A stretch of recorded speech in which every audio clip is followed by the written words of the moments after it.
Ya, kita mulai saja web kita ya dengan sama-sama baca basmalah. Bismillahirrahmanirrahim. Baik, ini kita pertemuan web kita yang ke-7 ya. Jadi di ke-7 ini kita sudah ada ujian tugas ya. Ini Siti Wardah, Adriansa ya, Halo Adriansa. Ya, Wahyu Adimas, kemudian ya Siti Wardah, walaupun ada aktivitas tapi tetap hadir. Terima kasih ya. Ini tugas sudah Bapak masukkan waktu hari Sabtu ya. Jadi ada berapa orang nih? Coba kita lihat saja siapa-siapa yang sudah kumpul tugas ya. Ini kalau kita lihat di di LMS ini sudah kumpul tugas ya, karena ini juga bagian dari yang ke-7 ini. Harusnya kan kita memang kalau secara offline kan langsung di kelas ya. Hari ini kita ujian gitu kan, separuh waktu, kemudian separuh waktunya kita masuk materi lagi. Yang ini karena ini sifatnya online ya, jadi Bapak kasih 1 hari sebelumnya ya. Jadi hari Sabtu ini sudah Bapak masukkan di soalnya di sini di tugas ya. Tugas jelaskan tujuan dan dibuatnya sarana temu balik kembali atau temu kembali arsip ya. Kemudian jelaskan beberapa masalah yang dapat diatasi oleh perangkat klasifikasi, kemudian jelaskan hal-hal yang harus dimasukkan dalam penyusunan program klasifikasi. Ini modul 5 dan 6 ya. Jadi modul 5 dan 6 ini kita bisa lihat berapa orang yang sudah kumpul ya. Ada 4 orang dari 9, berarti ada 5 orang lagi ya, masih ada waktu. Nanti silahkan yang belum silahkan dilengkapi, diisi malam sampai malam nanti jam tengah malam ya, 23:59. Ada 4 orang sudah nilai juga ya secara langsung, mungkin bisa dilihat ini secara maksimal sudah Bapak kasih nilainya ya. Baik, ini dari ini kita melihat bagian dari tweet yang ke-7 itu bahwa kita sudah mengerjakan tugas 7, dan bagi yang belum nanti silahkan dilengkapi sampai malam nanti ya. Ya, di tweet yang ke-7 ini Bapak akan kita akan menyelesaikan dua modul ya. Oh, ini Aman Maulana sudah hadir ya? Aman Maulana? Ada ya Aman Maulana ya? Iya, Pak. Ya, ada Aman Maulana. Ya, jadi kita akan menghabiskan 2 modul ya secara mungkin secara umum ya, harus kita selesaikan karena kita ada 9 modul, dan di pertemuan 8 nanti kita tinggal 1 modul ya, 1 modul nanti kita selesaikan di pertemuan web yang ke-8. Web ke-7 ini kita akan selesaikan 2 terkait dengan perencanaan emergensi ya, dengan pemeliharaan penggunaan arsip aktif ya. Nah, jadi 2 itu kita akan buat jadi 1 tema.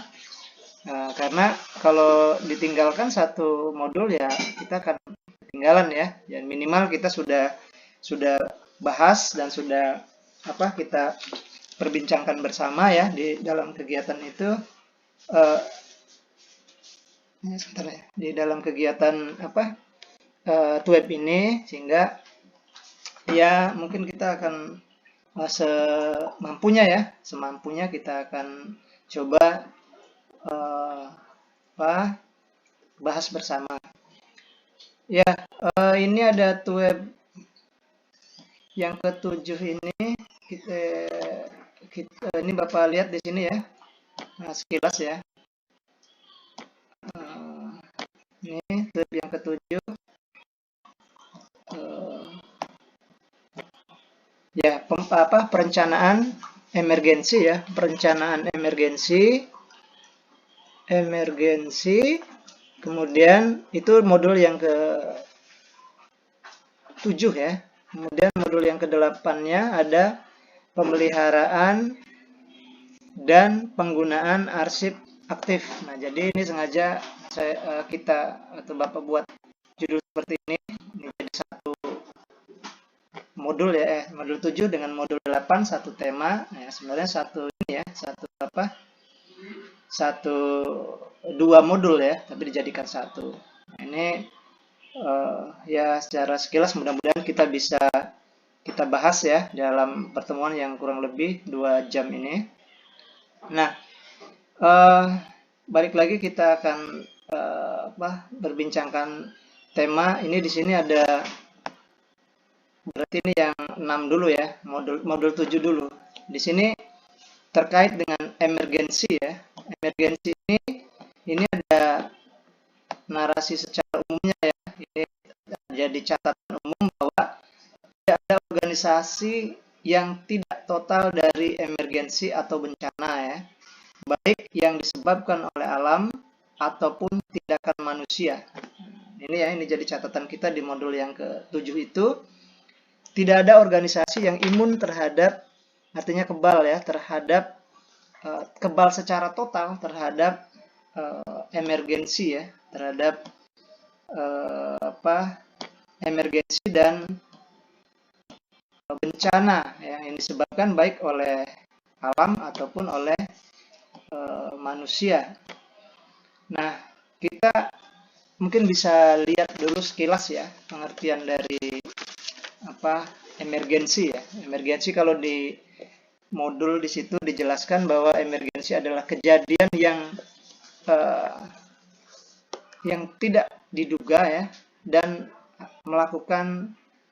harus dilakukan penanganan secara cepat ya, emergensi ya. Jadi sesuatu yang tidak diduga, lalu kemudian kita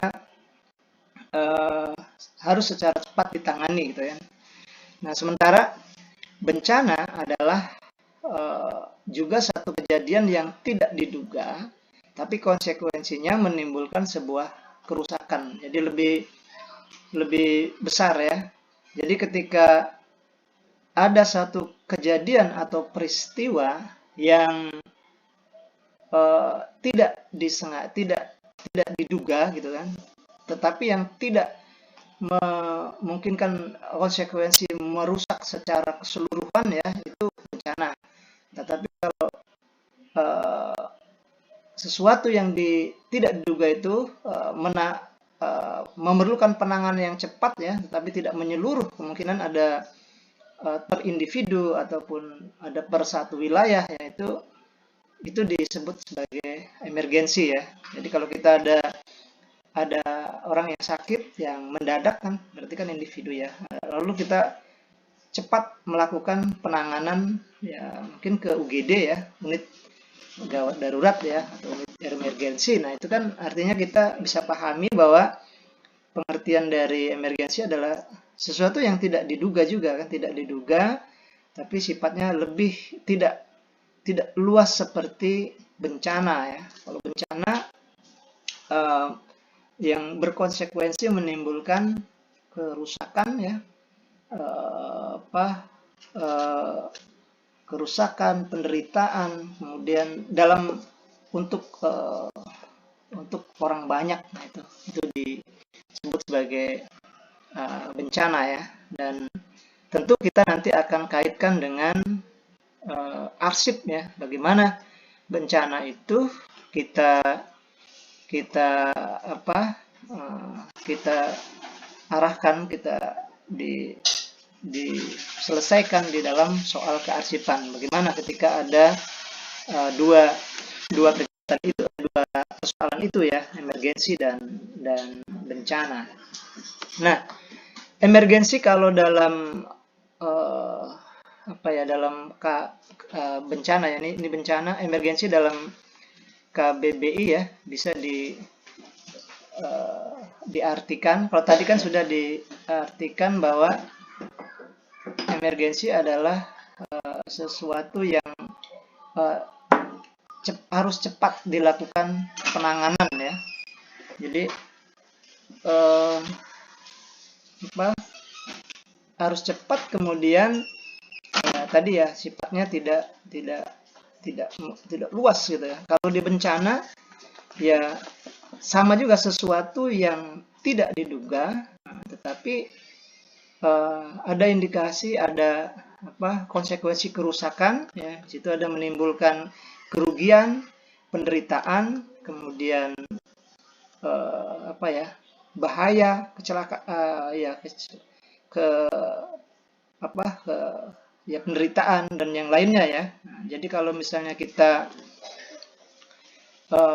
buat satu kalimat misalnya,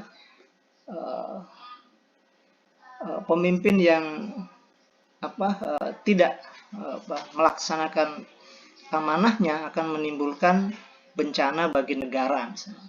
Itu berarti kan bencana di situ dimaknai sebagai ya bisa menimbulkan kerusakan, kerugian ya, penderitaan dan yang lain-lain ya. Nah, bencana juga bisa dimaknai, ini Bapak ini dulu secara umum ya, baru nanti kita masuk di arsip. Bencana juga bisa diartikan sebagai gangguan atau godaan ya. Bisa ya. Jadi kalau kita ada kalimat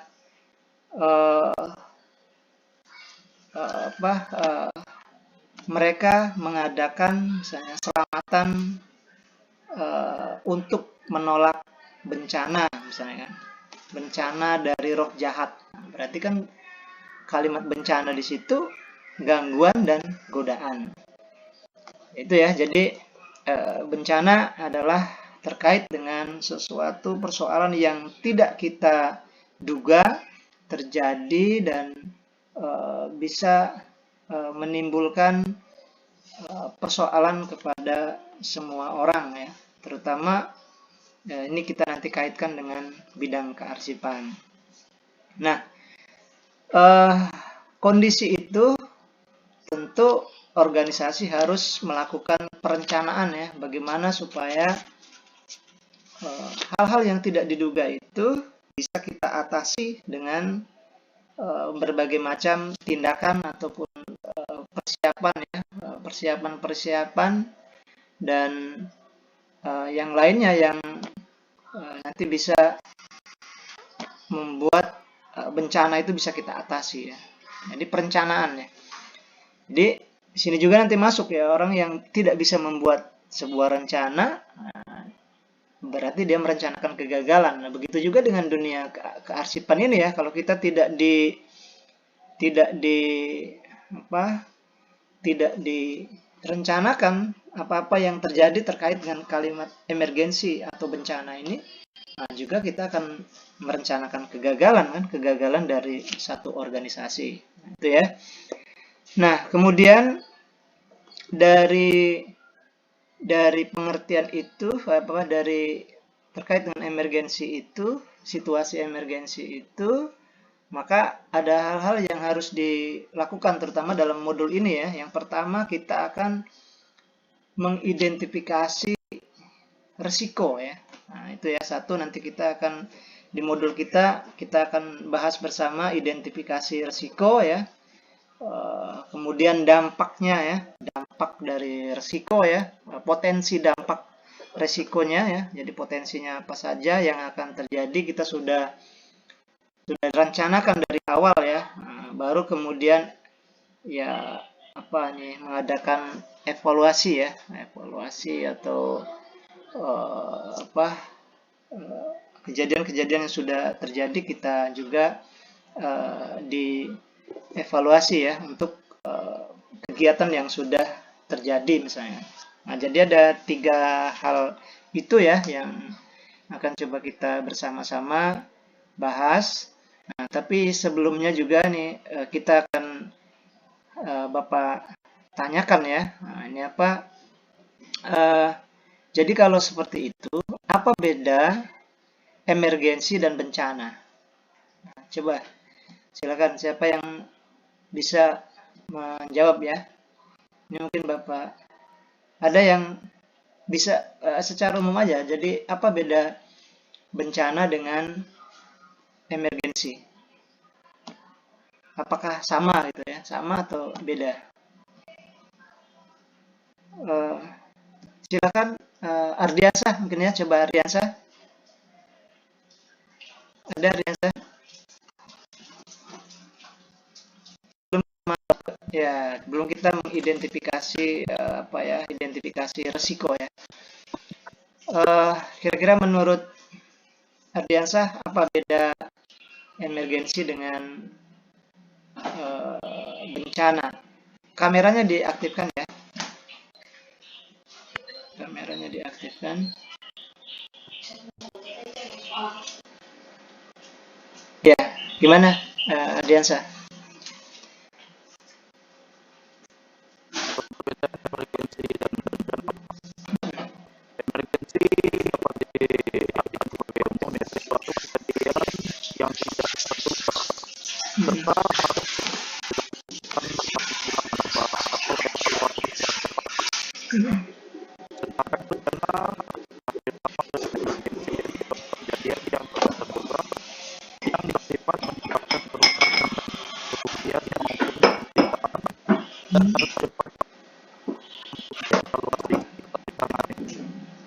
Ya, artinya emergensi lebih lebih apa?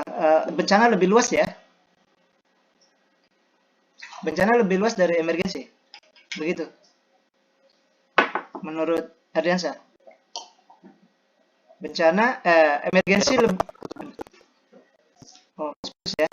Bencana lebih luas dari emergensi. Putus ya? Bencana lebih luas dari emergensi ya? Ya, ya. Kalau seandainya, oke, itu kalau dari segi apa situasinya ya, situasinya bencana lebih luas dari emergensi. Tapi kalau kita lebih kepada kejadiannya misalkan, ini walaupun luas kejadiannya, tapi misalnya uh, ya menyebabkan apa persoalannya tidak terlalu parah, sementara ada kejadiannya tidak luas, menimpa pada satu orang misalnya, tetapi dia lebih parah gitu kan. Apakah itu tetap dianggap lebih luas bencana atau lebih luas emergensi? Nah, gimana kalau menurut Ardiansa? Atau misalnya di dalam bencana itu ya ada penanganan emergensi, ya, emergensi bagian dari peristiwa di dalam satu bencana. Itu bagaimana? Nah, ini kan kita ini ya, kalau dari segi kondisi, oke, kondisi kita anggap bahwa bencana lebih luas. Tapi kalau dari segi kejadiannya, misalnya kan, kejadiannya tidak luas kepada beberapa orang, tapi parah gitu kan. Itu bisa dianggap masih tetap di emergensi atau tidak?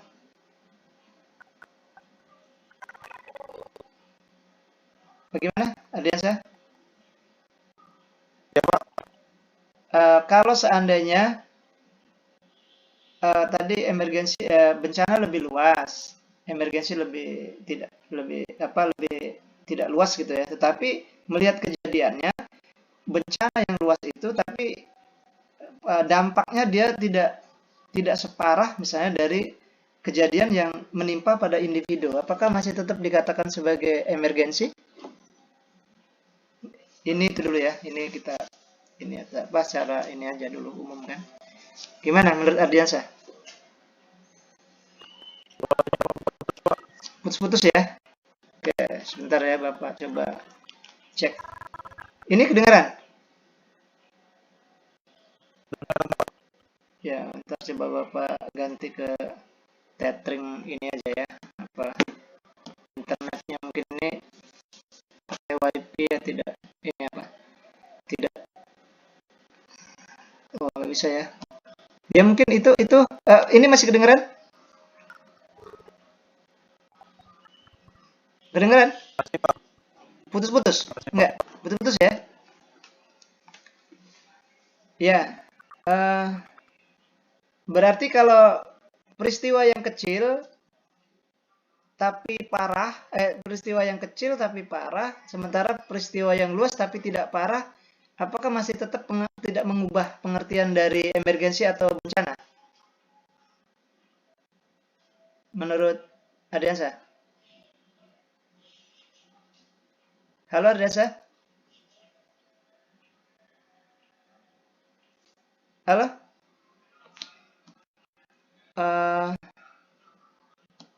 Oke, ini ya mungkin ini apa sinyal ya. Ya, jadi Ardiansa kalau ini apa? Kalau kan tadi kan emergensi lebih luas dari bencana lebih luas dari emergensi.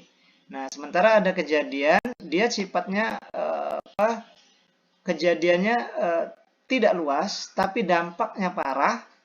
Misalnya menimpa pada seseorang dampaknya parah, tapi kejadian yang luas tapi dampaknya tidak parah, apakah masih tidak merubah pengertian dari emergensi atau bencana itu?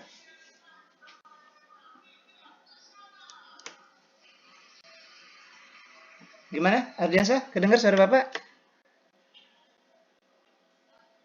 Halo? Halo Ardiansa? Yang lain kedengar nggak suara Bapak?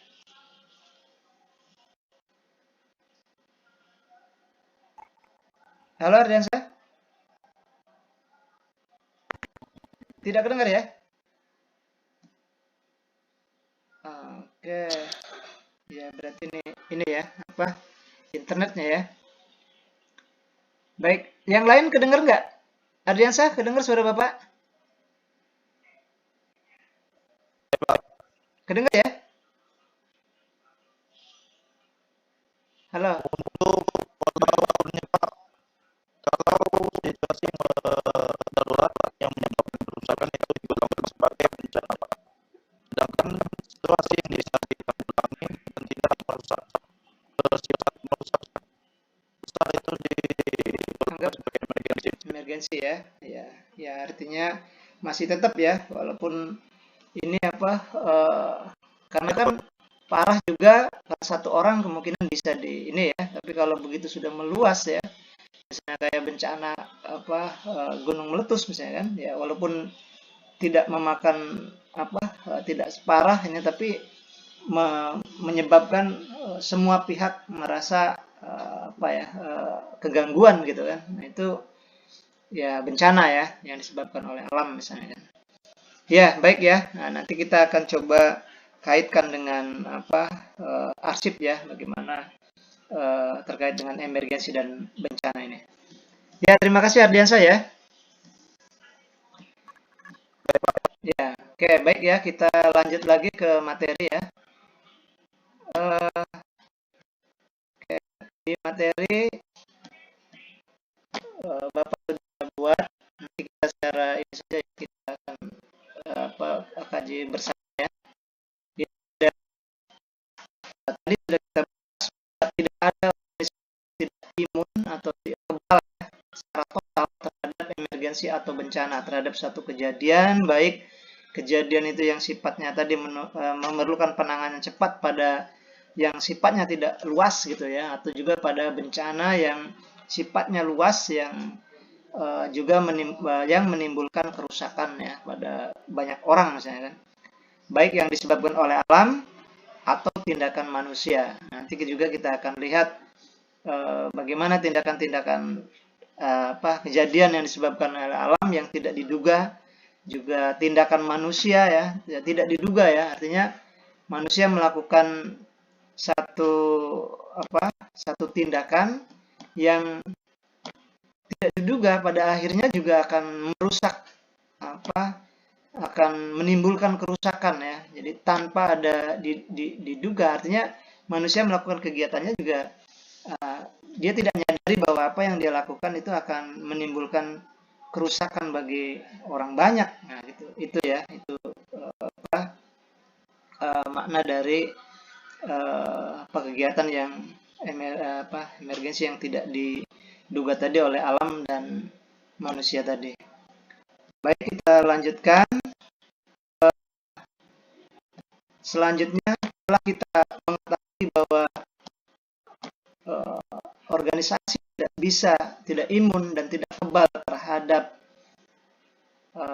emergensi atau bencana, maka di sini ada organisasi perlu melakukan analisis ya, resiko. Oke, ini kita jadi catatan juga.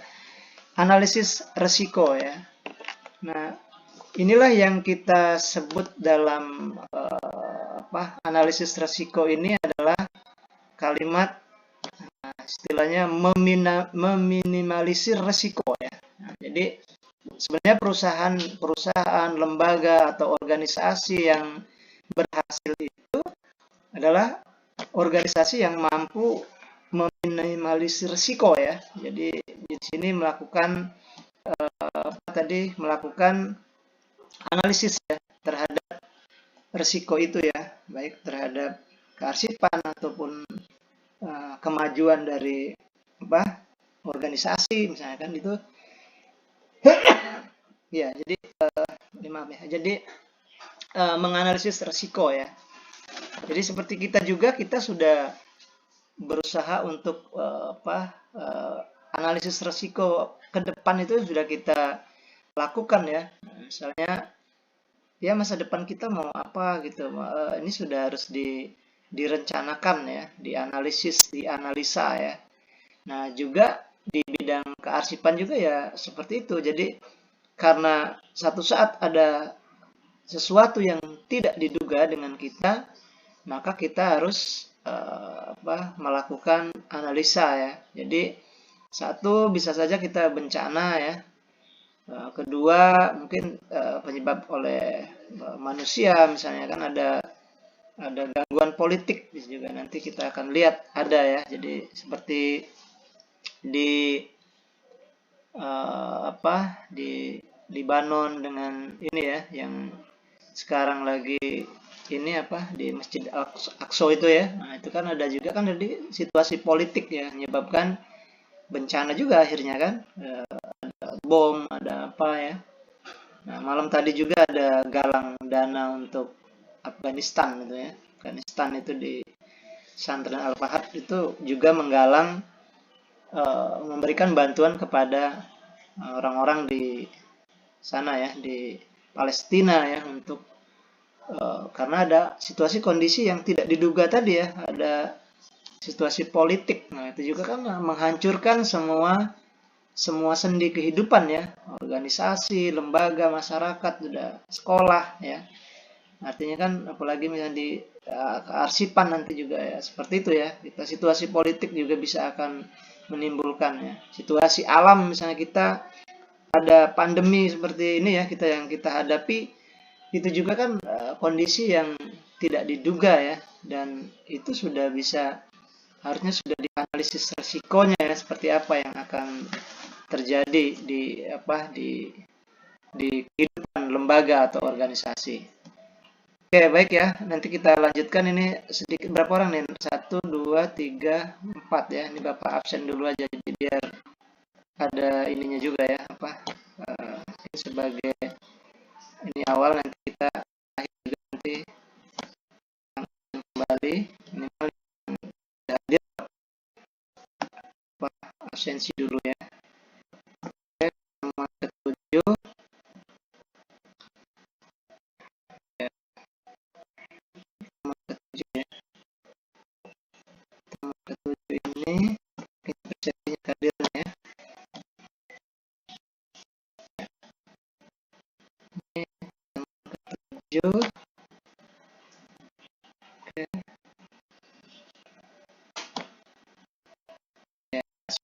Ini ya. Ini berarti Wahyu Adimas ada ya tadi ya. Kemudian Siti Wardah ya ada. Poppy tadi ada ya. Kopi tadi. Oh, ini 4 ya. Tadi ada satu orang, Risa. Oh, Siti Wardah ya. Siti Wardah tadi memang ada aktivitas, tapi mungkin dia masuk tadi, kemudian ada minta izin, tapi juga dia akan masuk walaupun tidak aktif katanya ya. Ada persiapan perpisahan ya kalau salah ya. Tapi ya tetap harus bertanggung jawab ya, harus masuk semampunya ya, jangan sampai tidak ada tanggung jawab. Taman Maulana ya ada tadi ya. Kemudian eh, Ardiansah ya, sama Risa tadi ada ya, Risa, Siti Wardah ya. Jadi sementara 5 ini dulu ya. Satu lagi siapa tadi? Risa ya, sudah ada Risa ya. Oke, ini Bapak simpan dulu yang ini. Ya. Oke, kita balik lagi ke ini ya, ke yang tadi, ke materi yang tadi. Nah, oke. Tadi kita sudah bahas ya bahwa kita harus menganalisis resiko ya, resiko yang akan terjadi di satu organisasi yang tadi Bapak sampaikan ada kalimat meminimalisir resiko ya. Jadi kalau kita di dunia bisnis juga seperti itu ya, mungkin di arsip juga nanti kita akan bahas, tapi secara umum misalnya kita di dunia bisnis juga kan kita perusahaan yang maju gitu, yang ini itu yang bisa meminimalisir risikonya ya. Jadi risiko-risiko apa saja yang akan terjadi, nah itu dia sudah ini ya, sudah diperhitungkan ya. Nah, ada beberapa hal ada beberapa hal ya. Yang pertama, kalau kita di dunia bisnis ya, di dunia dagang misalnya kan, orang bagaimana cara meminimalisir risiko? Yang pertama yang jelas melalui asuransi ya. Nah, biasanya seperti itu ya. Asuransi ya. Kalau kita arsip kan nanti ada sendiri ya, tapi ini Bapak lihat yang secara umum di masyarakat. Jadi ada asuransi ya. Orang menghindari risiko-risiko yang terjadi dengan asuransi misalnya. Jadi dengan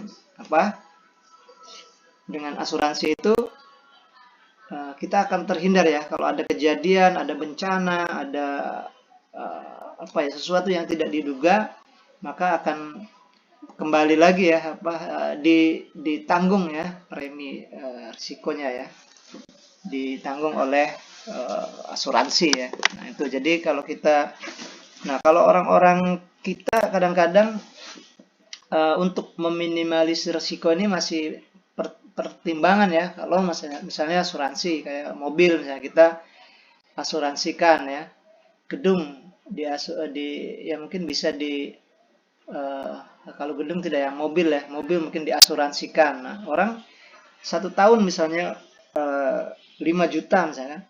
Nah, itu kan kadang-kadang orang untuk apa kita asuransikan gitu kan, lebih baik kita. Tapi begitu ada kejadian lebih dari situ ya, karena kejadian tidak kejadian peristiwa itu ya, bencana ataupun kejadian emergensi tadi akan habis ya untuk angsurannya itu ya. Tetapi kalau misalnya kalau kita sudah beranggapan bahwa ini salah satu hal yang harus dilakukan untuk menganalisis resiko tadi ya, itu udah ya bisa saja langsung kita ini ya, tanpa memperhitungkan untung rugi kan, karena sudah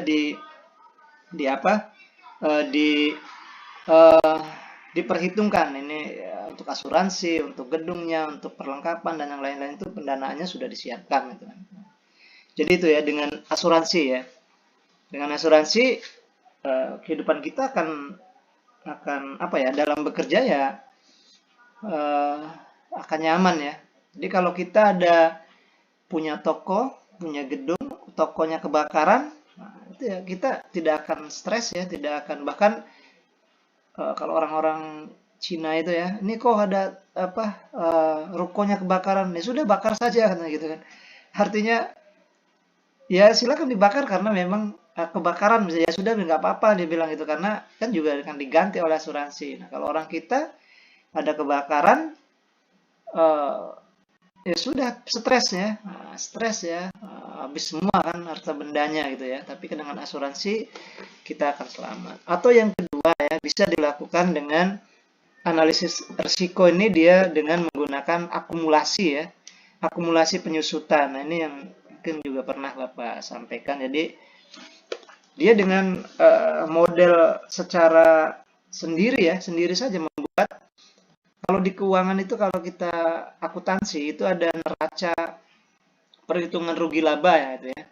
Nah kemudian dia buat akumulasi pos, namanya ada satu pos namanya akumulasi penyusutan. Nah, jadi nanti akumulasi penyusutan itu misalnya gedung. Nah, gedung 10%. Nah, ini kan analisis risiko juga ya. Kalau kita di kantor kearsipan ya, gedung ini kita tidak diasuransikan, tapi udah kita buat akumulasi saja gitu. Kalau kita mau berbisnis ya, akumulasi penyusutan. Jadi dia mengurangi kas ya. Jadi kalau kita dibuat jurnalnya kas, akumulasi penyusutan pada akumulasi penyusutan, nanti tinggal disebut aja akumulasi penyusutan gedung. Nah, gedung berarti 1 tahun kita susutkan 10%.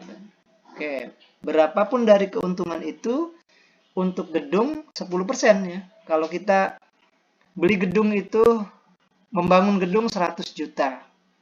Berarti kalau kita mau akumulasi penyusutannya 1 tahun, ya berarti harus berapa akumulasi penyusutan. Kalau dia 10 tahun ya, kadang kan harus 10 tahun, targetnya sampai 10 tahun lah gitu. Berarti kan 10 tahun, 1 tahun 10 juta.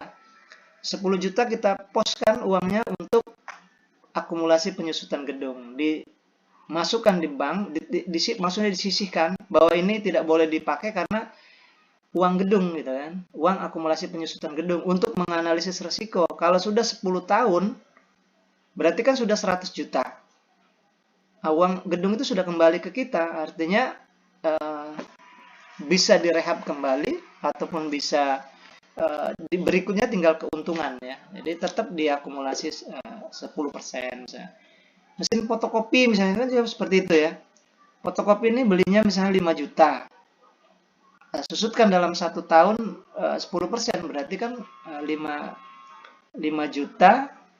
Berarti kan kalau dia 10 tahun ya 5 kalau dia 5 juta belinya dibagi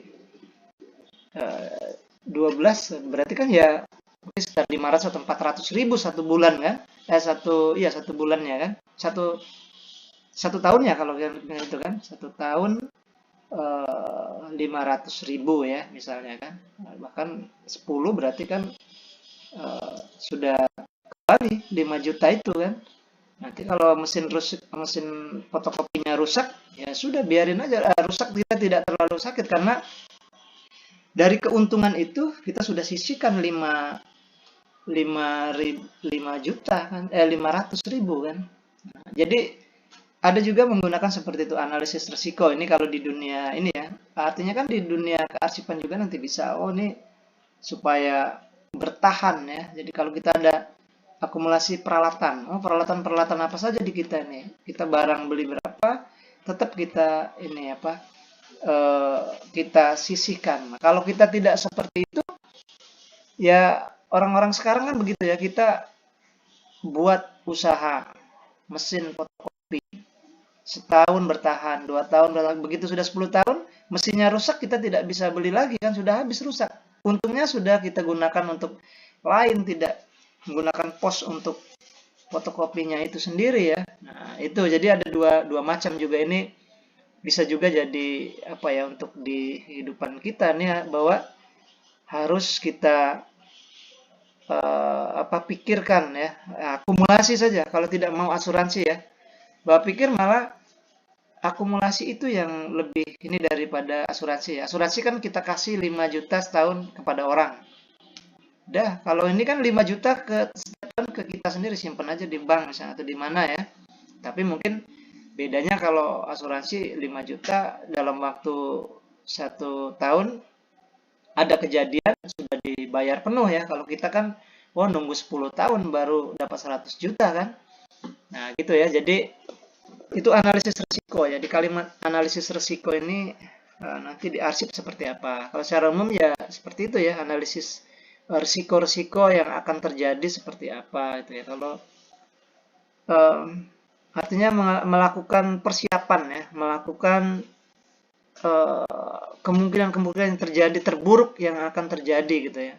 Sama seperti kita ya, karena semuanya tadi kan tidak ada yang imun terhadap emergensi dan emergensi dan bencana ya. Nah, orang-orang luar ya, orang-orang barat ya, kalau Bapak lihat itu, kalau kemarin Bapak kuliah di Jogja itu, mereka dalam 1 tahun itu 1 bulan untuk jalan-jalan ya. Jadi kerja 1 tahun ngumpulin uang, 1 bulan itu dikumpulin, kemudian untuk jalan-jalan itu sebenarnya dalam rangka ya kita dalam 1 tahun ada waktu refreshingnya gitu kan. Nah kalau kita kan tidak ya, kerja tiap hari ya terus sampai bertahun-tahun ini, sampai seperti Bapak misalnya sampai hampir 40 tahun misalnya kan, udah umur 45 misalnya, ini kan sudah hampir 20 tahunan kita kerja di kantor. Ya itu tidak kita ada sisihkan untuk refreshing atau apa. Nah itu kan karena kita apa ya, anggapnya ya tidak terlalu urgen gitu. Nah kalau orang luar itu dianggap penting karena berakibat kepada kita juga ya, kalau kita tidak jenuh kerja setelah liburan fresh kembali ya gitu kan. Jadi kita, nah begitu ya, kita buat bagaimana teknik-teknik metode untuk menyelamatkan risiko-risiko yang akan terjadi emergensi di keadaan yang di depan yang kita tidak akan tahu akan terjadi seperti apa gitu ya. Oke, baik kita lanjutkan lagi ya. Tadi yang selanjutnya nanti setelah kita jelaskan ini sedikit ya, dan juga kita akan coba tanya jawab ya. Di sini ada Risa sudah kumpul ya, ini soal tugasnya belum ya? Risa belum ya? Ya kalau di LMS-nya itu belum ada ya, tapi nanti masih ada waktu kan ya. Ya, baik, ini Bapak lanjutkan lagi. Tadi ya, organisasi perlu melakukan analisis risiko untuk, nah kalau di arsip nanti ini analisis risiko apa? Analisis risiko memilih tempat penyimpanan fisik ya, kemudian dengan opsi penanganan yang sesuai dengan layak untuk arsip dalam rangka memelihara dan menggunakan arsip aktif ya. Nah ini jadi ini sudah gabungan dari semua ini materi ini ya. Jadi ini emergensinya, kemudian kita juga masuk ke dalam penggunaan dan pemeliharaan arsip aktif ini ya, dari menyimpan, memelihara, kemudian menggunakan arsip yang aktif ini ya. Oke. Selanjutnya ini Bapak ini saja ya, sekilas ya. Oke. Nah, ini yang tadi bab modul 7 kita akan identifikasi risiko, kemudian penentuan potensi dampak risiko, kemudian review ya, penilaian terhadap risiko. Sementara yang 8 ini kita akan selesaikan mengenai penyimpanan dan pengamanan arsip, kemudian identifikasi temu balik arsip dan pembuatan salinan arsip ya. Nanti kita akan coba secara sekilas-sekilas ya. Kalau mau dikupas 2 modul ini ya tentu kita waktu hanya 2 jam gitu ya. Jadi mana yang Bapak anggap, yang kita anggap penting-penting saja ya, nanti selebihnya bisa dibaca di modul. Baik, perencanaan emergensi ya. Ini tadi sudah kita diskusikan bersama ya, emergensi ya satu tindakan yang melakukan penanganan cepat gitu ya, yang tidak diduga ya. Kemudian orang membuat perencanaan ya, perencanaan emergensi, yaitu kebijakan prosedur yang dikembangkan oleh organisasi untuk digunakan selama emergensi ya, selama ada situasi tadi ya, situasi yang harus cepat dilakukan tindakan ya, atau bencana ya, untuk mencegah, memperkecil kerusakan organisasi dan sumber dayanya. Prioritasnya ini pertama, rencana emergensi adalah menyelamatkan kehidupan dan keamanan manusia. Ya, ini kalau kita melihat secara ini ya, begitu ada bencana, kita anggap bencana secara umum ya. Yang kedua, prioritas kedua adalah menjamin organisasi dapat melanjutkan operasional ya. Jadi, ketika ada emergensi atau bencana, yang pertama ya keselamatan dari kehidupan manusia itu dulu yang utama ya. Jadi kehidupan manusianya ya. Nah, terus kedua, bagaimana kelanjutan dari organisasinya itu ya. Nah, organisasi dari kelanjutannya itu jadi ini ada tadi ya, yang kedua, prioritas kedua adalah menjamin organisasi dapat berlangsung ya kembali sumber daya termasuk peralatan dan jadi ada dua hal ya. Jadi ketika ada terjadi kondisi di dalam satu kearsipan di arsip ya. Jadi yang pertama adalah manusia dan kehidupan yang ini dulu yang kita selesaikan ya, yang terpenting nyawa, berarti kan nyawanya dulu kita selesaikan, mana yang terkait dengan urusannya dengan sesuatu kehidupan kita gitu kan. Nah, begitu sudah itu teramankan, nah bagaimana kelangsungan dari arsip-arsip yang terjadi bencana itu kan. Nah, kalau dulu Bapak pernah ikut di Perpustakaan Nasional ya, ada studi banding, ada diklat ya, diklat waktu itu nggak diklat pustakawan ya, calon pustakawan waktu sebelum jadi dosen ya. Jadi ada naskah-naskah arsip-arsip dari Lombok yang ada bencana kerusakan dari alam ya, waktu itu ada banjir. Nah, itu dibawa ke Perpustakaan Nasional, semua buku-buku naskah-naskah lama yang ada di museum di gedung kearsipan itu terkena lumpur ya, jadi kotor, ada yang ada yang rusak, ada yang hancur. Nah, itu dibawa ke arsip ke Perpustakaan Nasional waktu itu. Nah, di sana diadakan penanganan terhadap arsip-arsip itu. Nah, jadi dicuci ya, berkas-berkas kalau Bapak melihat secara langsung ya, oh ini ada naskah, kemudian banyak lumpur. Nah, dicuci, nanti ada alat khusus ya, ada cairan khusus untuk mencuci ya, Jadi kertas-kertas itu juga dicuci ya.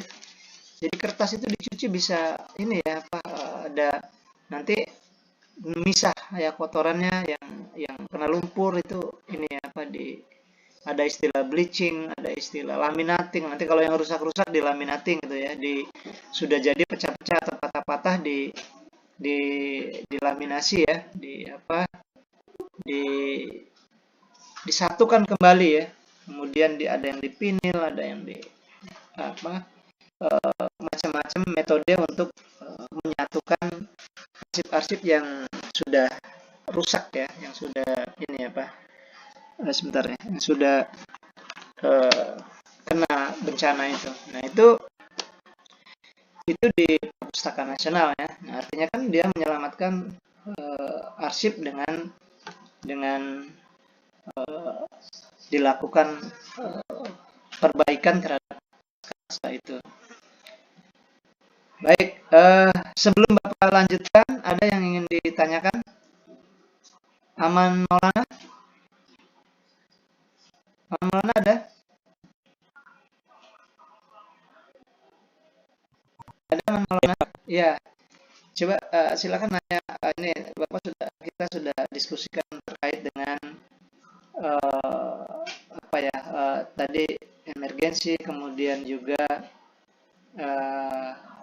apa yang ini kan bersama tadi, misalnya prioritas apa ya tadi, bahwa ketika terjadi satu persoalan, nah itu ada dua ini juga yang harus diutamakan ya, nyawa manusianya. Nah baru kita berpikir tentang kelangsungan arsip. Kemudian tadi ada beberapa arsip yang Bapak contohkan pengalaman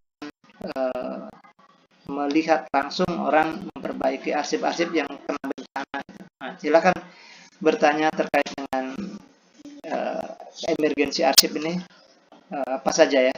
Nanti kita baru masuk lagi ke yang berikutnya. Silakan Aman Maulana.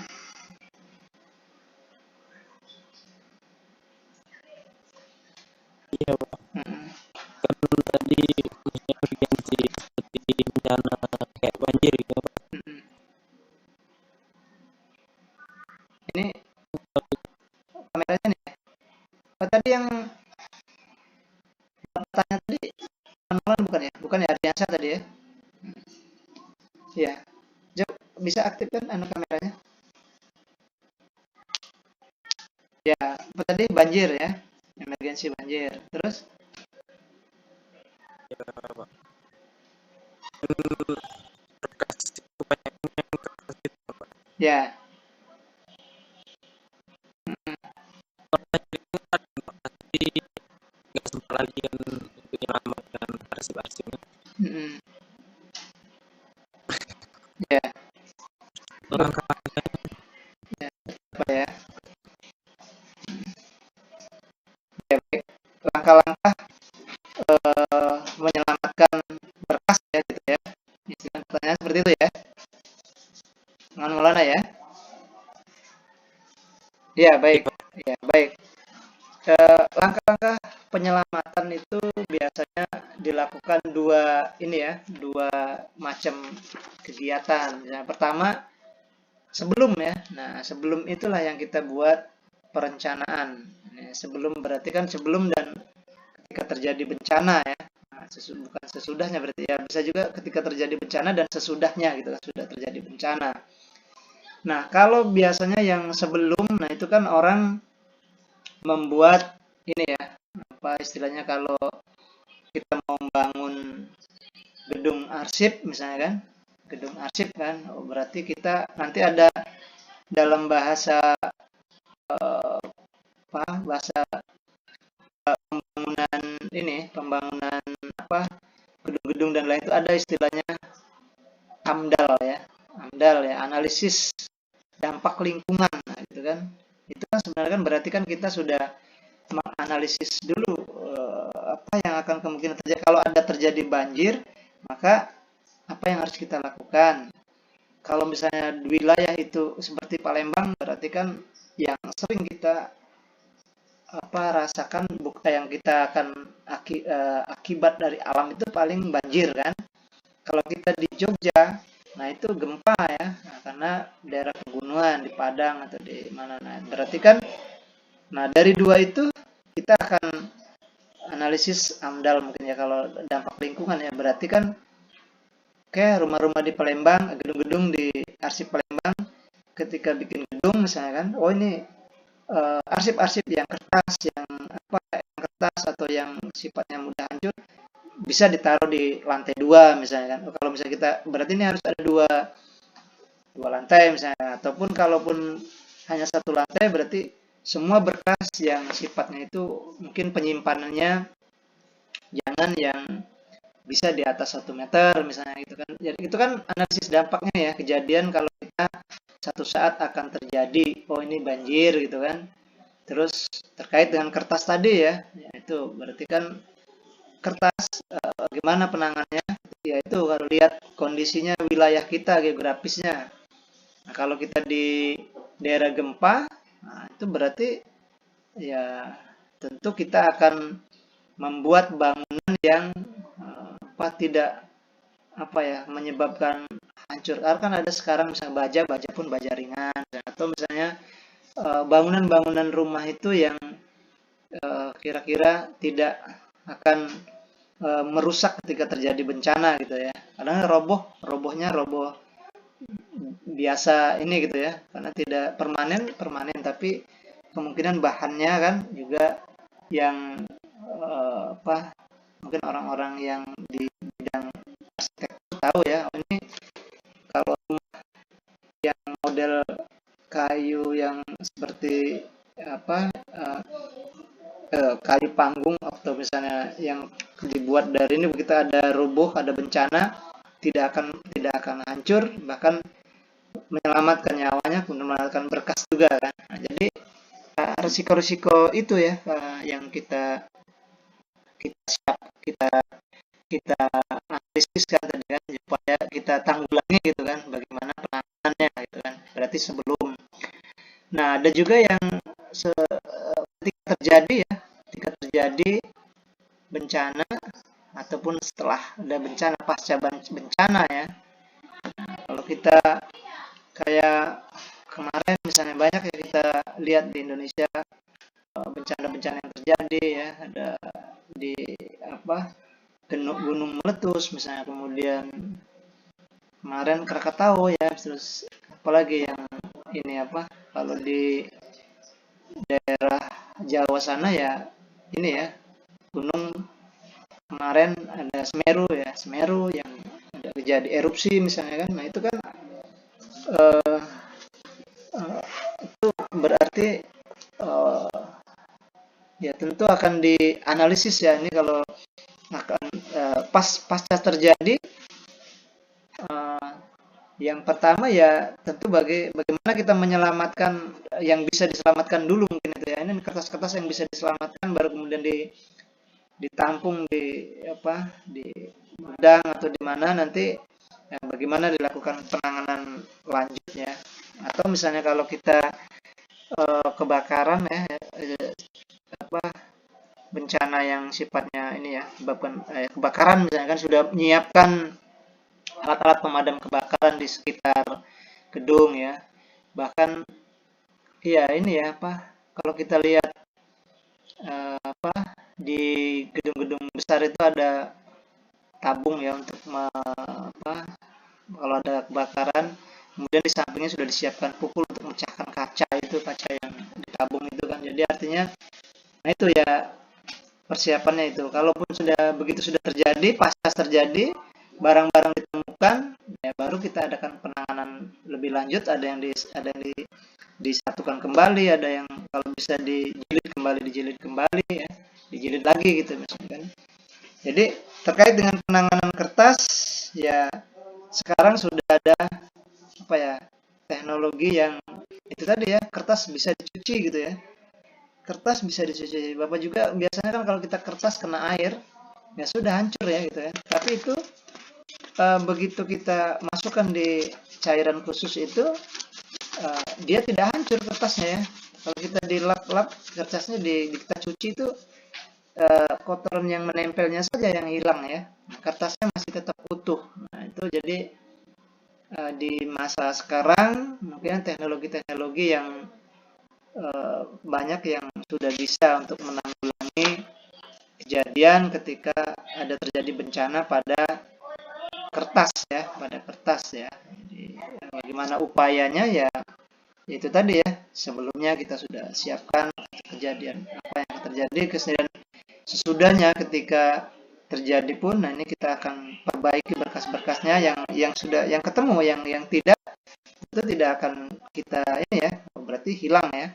Kalau kita hilang, yang bahan-bahan kertas itu hilang, maka ya bisa saja kita cari, kalau kopian mungkin tidak ada, jadi kita menyambung dari maksud, misalnya ketemu halaman 1, halaman 2-nya hilang, halaman 3-nya ketemu, nah, bisa juga mungkin datangkan pakar arsipnya misalkan ini, atau pakar sejarahnya, ini ada naskah seperti ini, kira-kira yang hilang ini ceritanya seperti apa ya. Kalau orang-orang sejarah mungkin bisa ini membangun rekonstruksi lagi ke sejarah ya, merekonstruksi kejadian gitu kan. Kertasnya halaman 2-nya hilang, bisa kita ini karena mau menuju ke halaman berikutnya, pasti ada ceritanya, nanti dia akan menceritakan hal ini misalnya. Itu orang-orang sejarah bisa ya.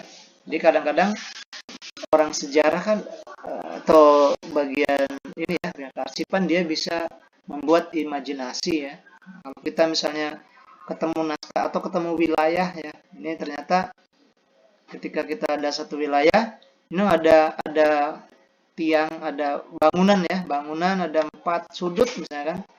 Udah berarti kita bangun imajinasinya bahwa oh ini ternyata zaman dulu ada bangunan gedung rumah gitu ya, gedung rumah. Udah dia sudah bangun itu kondisi gedung rumah itu, tapi ternyata dalam perjalanannya ketemu lagi misalnya, oh ternyata ada di depannya bangunan lagi sedikit, oh ini bukan istana misalnya kan, oh ternyata masjid. Nah jadi dia mengimajinasi ya, membangun kembali ini membangun kondisi, situasi, ataupun misalnya tadi naskah tadi ya. Nah jadi seperti itu ya. Jadi penanganannya ya tentu upaya-upaya itu tadi ya, upaya-upaya apa yang sudah, yang sebelum, kemudian sedang, dan atau pasca terjadi bencana terkait dengan bahan-bahan yang kertas juga ataupun bahan-bahan lainnya. Nah, tentu akan dipersiapkan sebelumnya, dan kalaupun mendadak terjadi juga ya kita sudah tidak lagi kebingungan ya. Nah, kalau kita sudah direncanakan, tidak direncanakan ya. Dan saya pikir kalau zaman sekarang ya tadi ya, untuk bahan-bahan kertas juga bisa banyak yang mungkin metode-metode untuk menyelesaikannya atau memperbaikinya ya. Ya, teman Maulana itu ya. Nah, terkait dengan upaya-upaya apa saja ketika terjadi bencana, terutama bencana yang ada kaitannya dengan kertas ya. Oke, ini Maman Maulana ya. Ya. Baik, kita lanjutkan lagi ya. Ini berikutnya kita lihat sekilas saja ya. Screen share-nya nanti kita diskusikan bersama. Yang selanjutnya adalah oke, ini sudah ya, jadi tadi ini ada perencanaan, kemudian juga ini ada prosedur prioritas ya, prioritas. Nah, lalu kemudian setelah itu ini ada kalimat di sini, tidak semua arsip yang dilindungi sama dengan semua emergensi ya. Oke, ini memindahkan, mungkin akhirnya menyelamatkan ya, ini proses ya, proses untuk kalau ada satu peristiwa ya. Ini arsip, berikutnya arsip vital, arsip yang dianggap penting kayak operasional. Nah ini sudah masuk ke ini ya, ke terkait dengan yang emergensi ini ya. Ini ada arsip-arsip yang sifatnya emergensi yang harus diselamatkan ketika terjadi sebuah bencana dan yang lainnya. Nah itu seperti tadi Bapak sampaikan, ada identifikasi risiko, kemudian penentuan potensi dampak, dan review ya. Ini kita lihat saja identifikasi risiko ya, langsung ya. Oke, di sini ada identifikasi risiko ya. Ada risk identification ya. Oke, jadi risiko-risiko apa yang harus kita tanggulangi ya. Ini impact ini dampak ya, bahasa Inggris. Even mungkin ada satu peristiwa juga ya, ini cause ini juga kalau dalam bahasa Inggris ini apa ya, cause itu mungkin ada di sini pengertiannya. Cause ya bahasa Inggris ini, kalau kita lihat di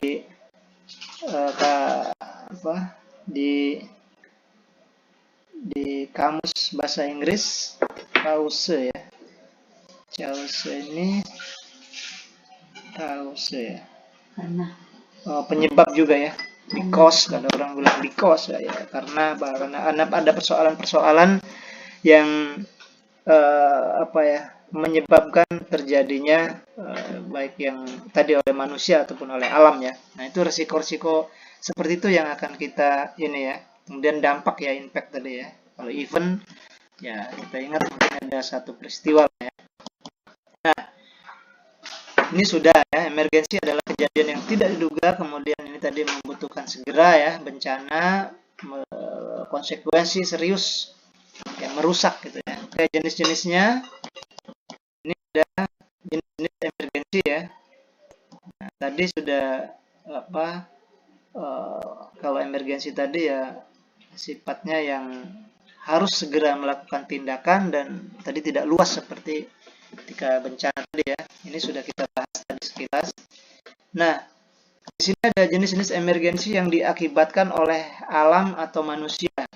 Oke, alam atau manusia ya. Alam seperti gempa bumi ya.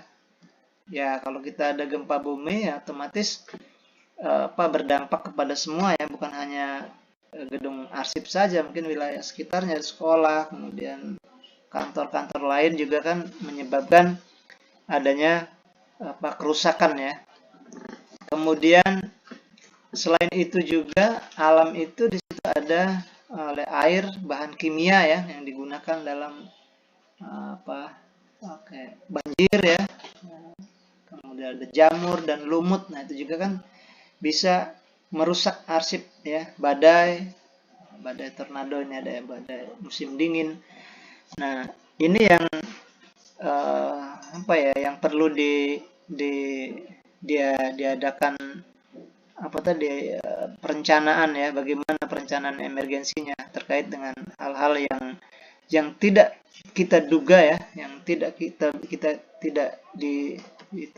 tidak duga, kemudian yang harus secepatnya melakukan penanganan ya. Kemudian lingkungan seperti kecelakaan pesawat di sini ini ya. Kemudian dari bahan berbahaya ya, bisa saja kita kebocoran misalnya kan. Nah, itu kan menyebabkan kerusakan kepada semua lingkungan sekitar ya, bukan hanya di arsipnya saja ya. Oke, itu ya. Kemudian selanjutnya kita ada politik ya. Nah, ini politik juga bisa emergensi ya, emergensi dan bencana ya, sama seperti alam tadi yang lain ya. Kalau kita ada negara kita ada konflik politik seperti di Palestina, Lebanon, kemudian yang tadi sudah Bapak sampaikan misalnya di Masjidil Aqsa kita ya, ada Palestina, itu kan berarti konflik politik juga ya, ada situasi politik kemudian menyebabkan kerusuhan, tindakan cepat gitu ya, melakukan tindakan penanganan yang secepatnya gitu kan ya. Kemudian di sini ada hasutan ya. Nah, ini hasutan juga masuk dalam ini ya. Oke, belum kelihatan ya, bentar ya, Bapak screen sharekan dulu. Hasutan ya. Ya, hasutan ini Bapak screen sharekan dulu ya. Hasutan juga salah satu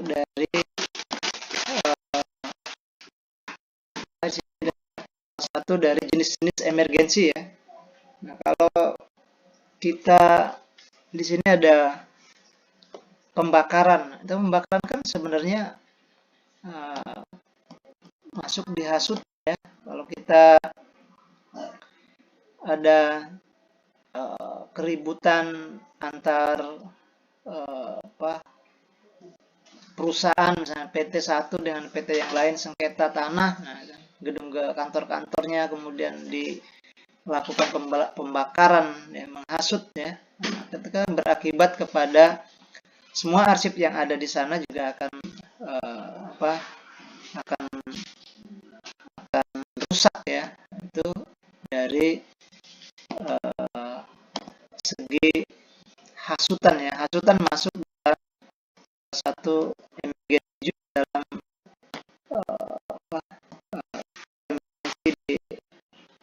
peristiwa ya, peristiwa yang menyebabkan kerusakan kepada arsip-arsip yang kita miliki. Kemudian yang ini terkait dengan teknologi ya. Oke, teknologi ini yang berarti perusakan perangkat keras atau perangkat lunak ya, fitur dari file atau komputer yang rusak gangguan elektromagnetik ya. Kemudian ada listrik, pencurian perangkat keras. Oh ya, ini apa ya, artinya bukan hanya misalnya kita terjadi pembobolan data-data teknologi misalnya yang di satu perusahaan, satu negara itu kan berarti menyebabkan terjadi kerusakan juga akhirnya kan, bencana juga, karena data kita misalnya dihacker orang, itu kan bisa penyebab juga kan, penyebab karena di bidang teknologi ya, jadi terkait dengan teknologi. Nah, kalau kita di Indonesia, kalau ada orang yang bisa membuat membobol misalnya kan ATM, atau misalnya kita membobol arsip di satu organisasi, nah itu kita pasti akan masuk penjara ya, karena memang pekerjaan kriminal ya. Tapi kalau di luar negeri, orang-orang di luar kemungkinan tidak langsung ditangkap, tapi kemudian ilmu yang punya bahkan mungkin bisa dikasih hadiah ya. Kenapa bisa bobol ATM gitu kan? Oh, ini nanti kasih tahu kan. Nanti kalau tidak bisa kebobol berarti ini Pak yang harus diperbaiki kan, itu kan pengetahuan. Bahkan mereka harusnya dikasih ini ya, nah, itu tinggal ini saja ya, tinggal kita menyikapi negatif positifnya ya. Ya pastilah kalau dalam segi kriminal ya bersalah ya, tapi ternyata pengetahuannya kan dengan seperti itu, kalau orang kita begitu selesai, orang yang bisanya dihukum mati misalnya kan, ATM-nya tetap bisa dibobol orang kan. Nah, kalau kita perbaiki ya manajemennya, perbaiki sistem teknologinya, nah itu tentu akan selamat kan. Nah, ini jadi kadang kita cara berpikirnya kemungkinan ini ya kita lihat dampak dan di balik peristiwa itu ada manfaatnya tidak. Nah, itu sebenarnya kita mengkaji itunya juga ya, mengkaji itu. Kalau misalnya ini berdampak baik untuk semua, ada peristiwa itu menyebabkan perbankan misalnya lebih kuat lagi ya, tidak bisa dibobol orang, atau kita arsip-arsip kita tidak bisa dihacker orang misalnya kan. Nah, itu kan tinggal kitanya ya. Ya, baik, selanjutnya kita lanjutkan lagi ya. Oke. Kita lanjutkan lagi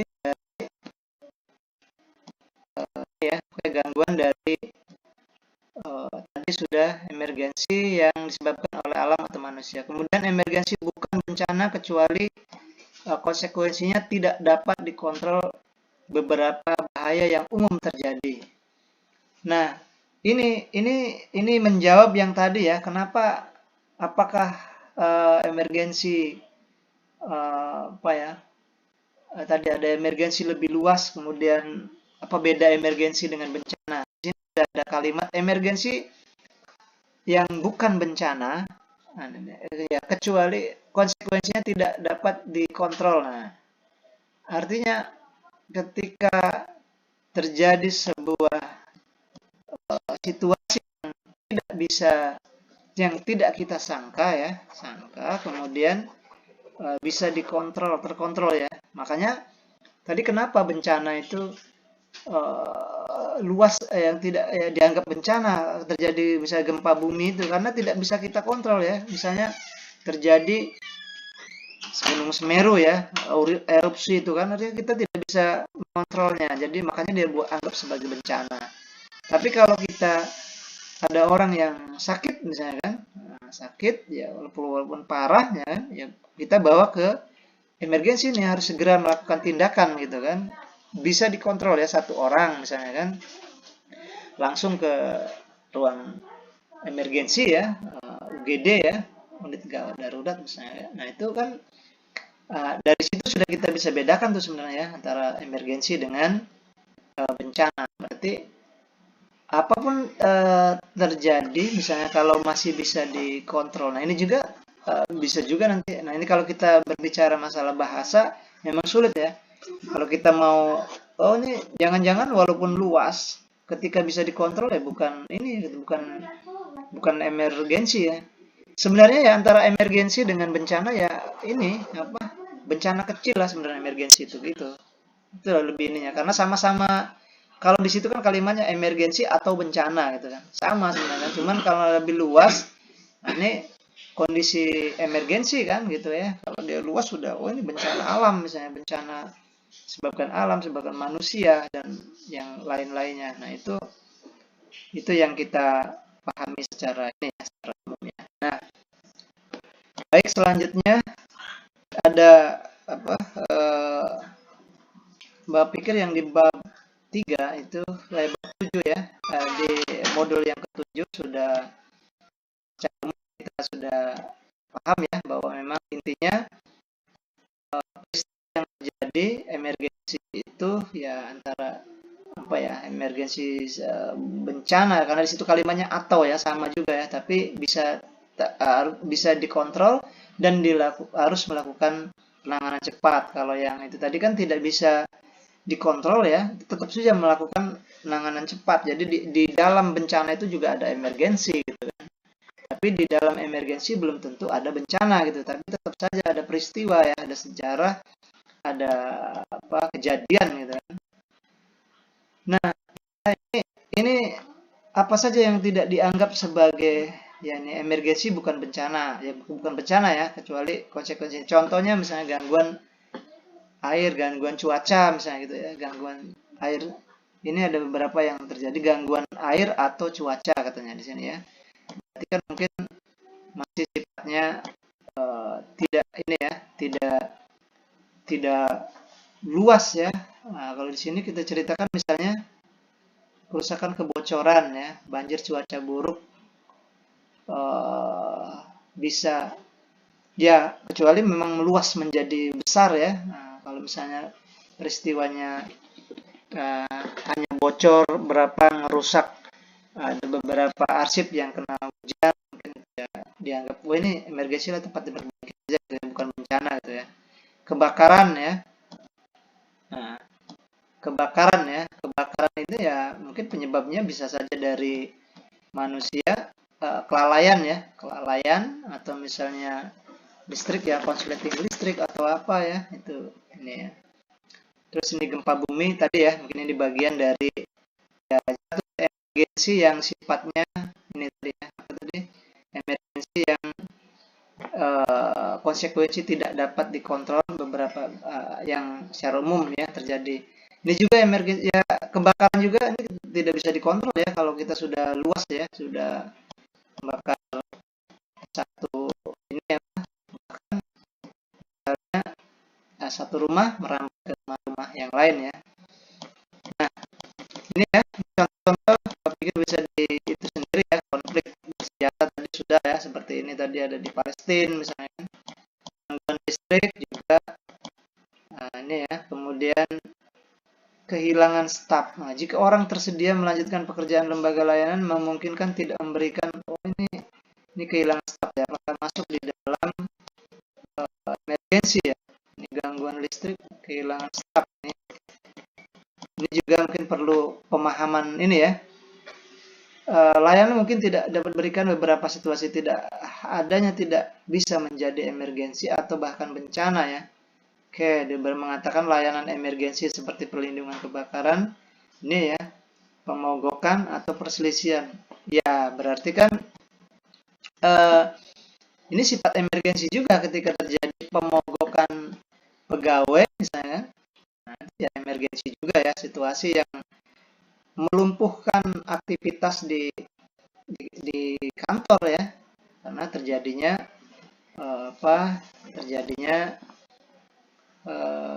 pemogokan staf misalnya kan.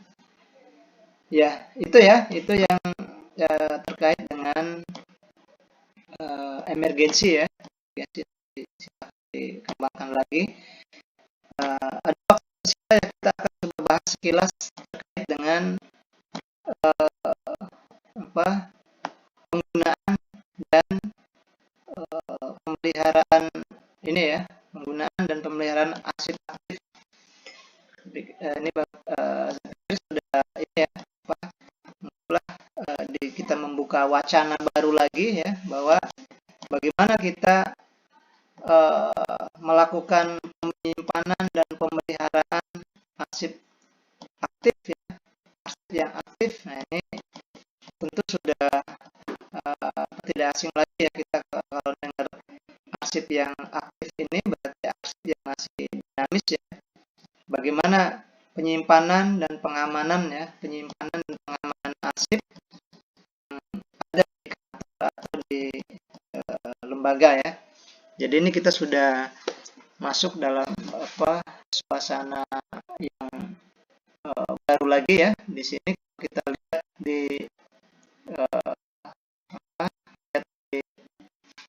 materi ya, di lampiran mungkin kita bisa lihat di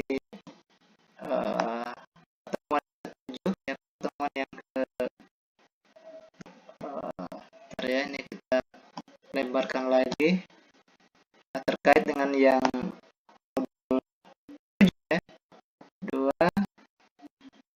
yang ke-8 ya. Ke-8 kita akan membuka wacana baru terkait dengan bagaimana arsip aktif ya. Nah, ini yang ke-8 ya. Jadi di situ ada judul secara umumnya ini bakal kita lihat dari sini ya, pemeliharaan dan penggunaan arsip aktif ya. Dia memelihara kemudian menggunakan arsip aktif. Oke, kalau kita lihat di sini di ini jadi kita bisa lihat ada beberapa hal yang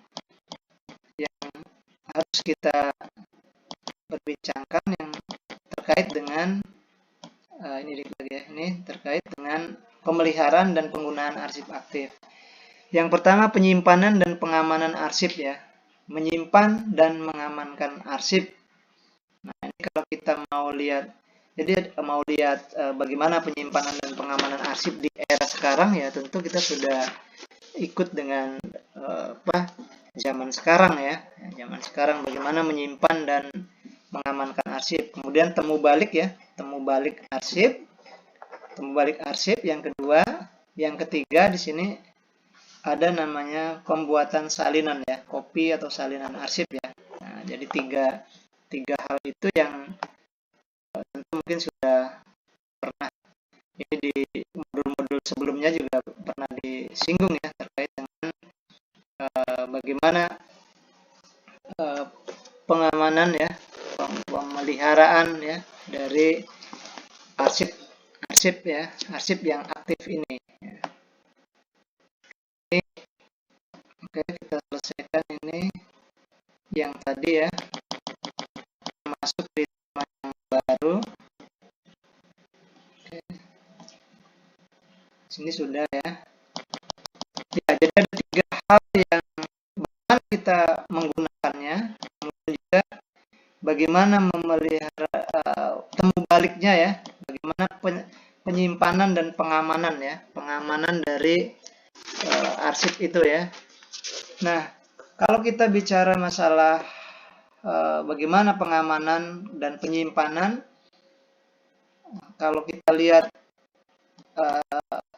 zaman dulu ya, nyimpan arsip ya di folder dokumen ya, secara manual, secara bentuk fisiknya kan, disimpan di dalam satu file di dalam satu folder di dalam lemari ya, sesuai dengan klasifikasinya. Nah, kemudian satu saat kita bisa gunakan atau kita ambil ya. Tapi kalau misalnya di era sekarang ya, file-file, apalagi kita sudah membuat sistem otomasi ya, nah itu sudah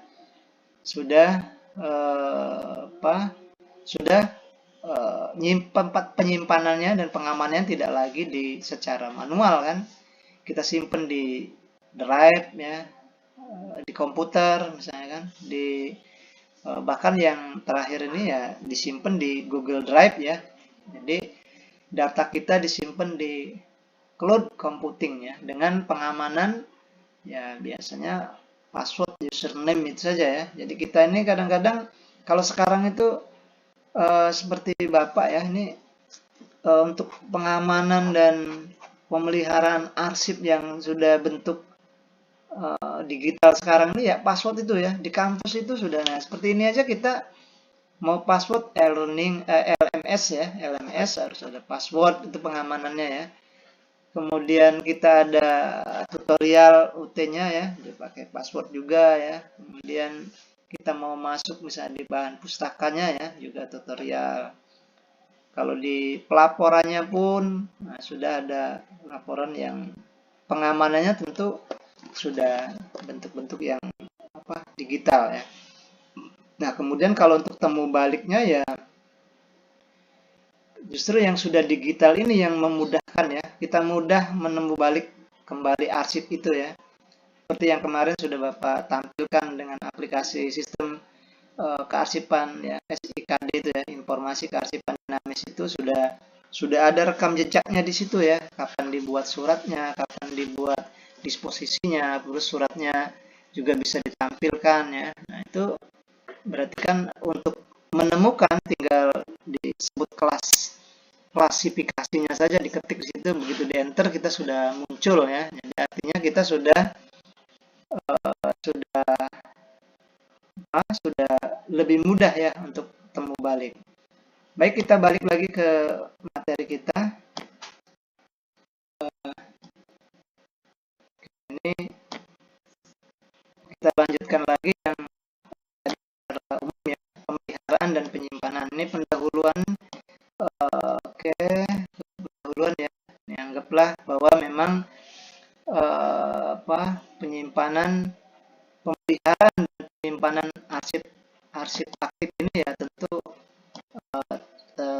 kegiatan atau aktivitas yang harus dilakukan untuk keberlangsungan dari organisasi tersebut ya, dari kantor atau organisasi tersebut. Ini kita langsung secara umum tujuan dari ini masih umum ya, tujuan kita mempelajari pemeliharaan ini adalah untuk menyimpan arsip ya, identifikasi, temu balik, serta pembuatan salinan arsip.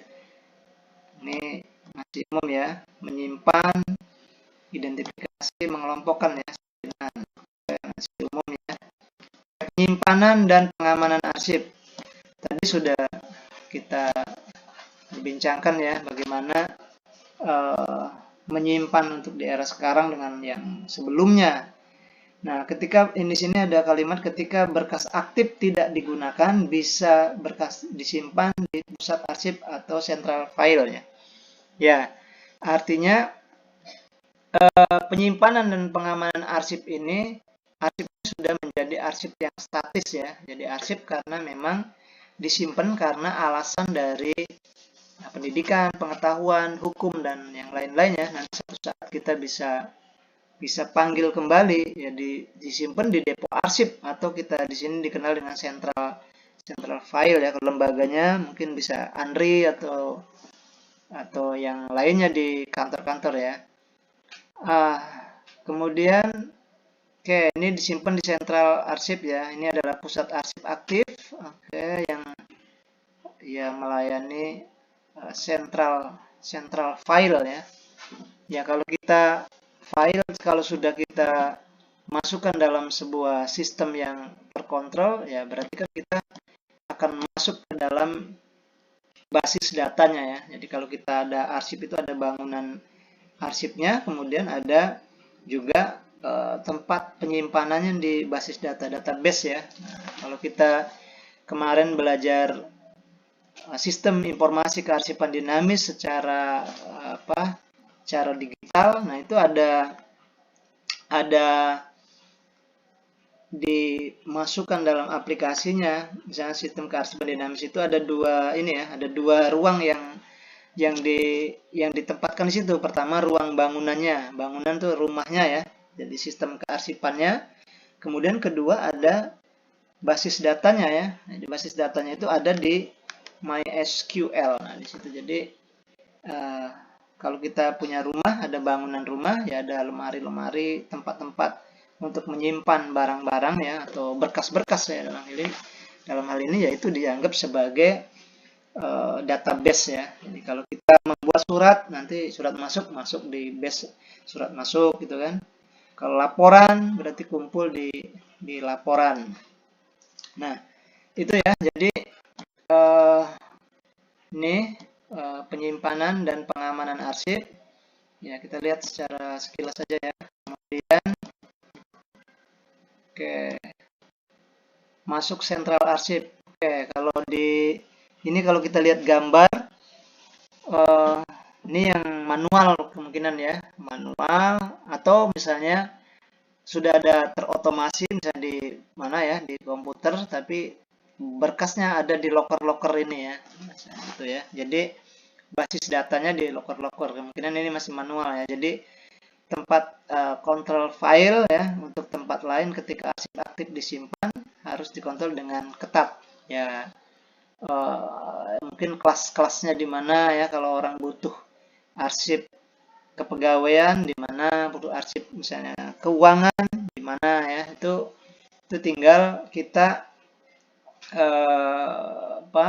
kesepakatan bersama ya untuk menatanya ya.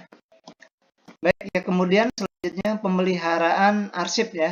Ini ada pemeliharaan arsip, nanti juga bisa dibaca bagaimana arsip-arsip itu dipelihara ya. Ini maksudnya lestarikan ya. Kalau kita punya arsip kemudian lalai untuk maintenance ya, untuk maintenance-nya ya tentu akan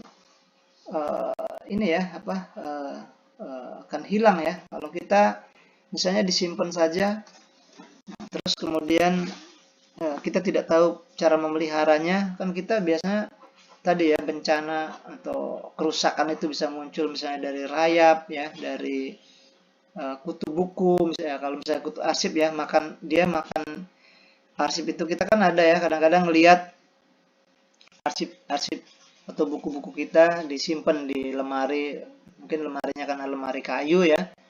Nah, ternyata habis misalnya dimakan oleh rayap atau kutu buku ya, atau yang lain-lainnya. Nah, itu kan karena kita tidak ada penanganan atau ada pemeliharaan ya.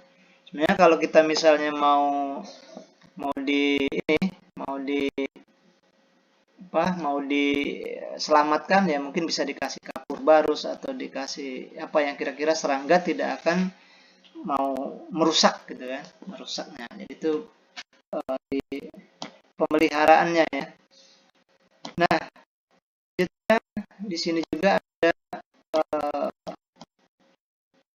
yang selanjutnya ini.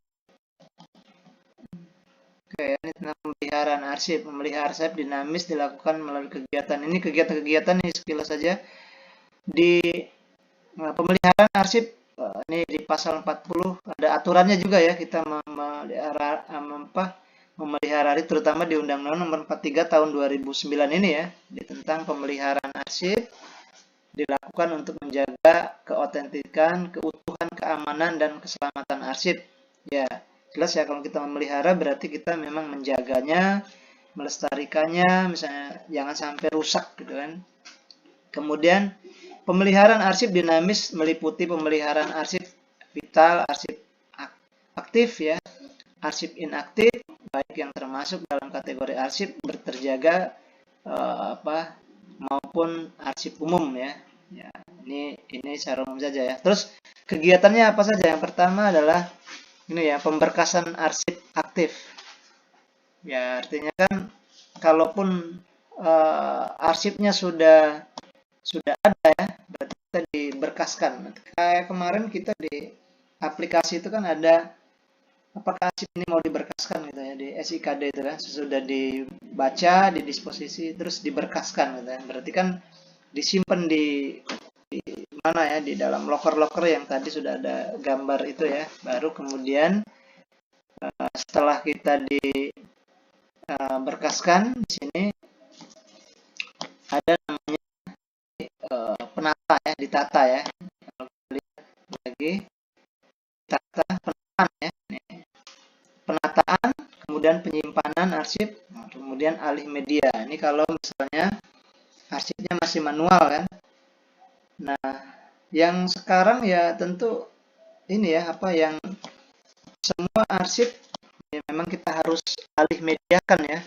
Karena media untuk membaca, media untuk menyebar luaskannya juga kita sudah punya apa ya, banyak ya aplikasi, baik dari komputer maupun Android ya, handphone, bisa kita menyebarkan ya, memberikan kepada orang lain. Dan berarti kan untuk kalau seperti itu sudah keniscayaan, berarti kita harus mengubah dari bentuk yang manual menjadi bentuk yang digital ya.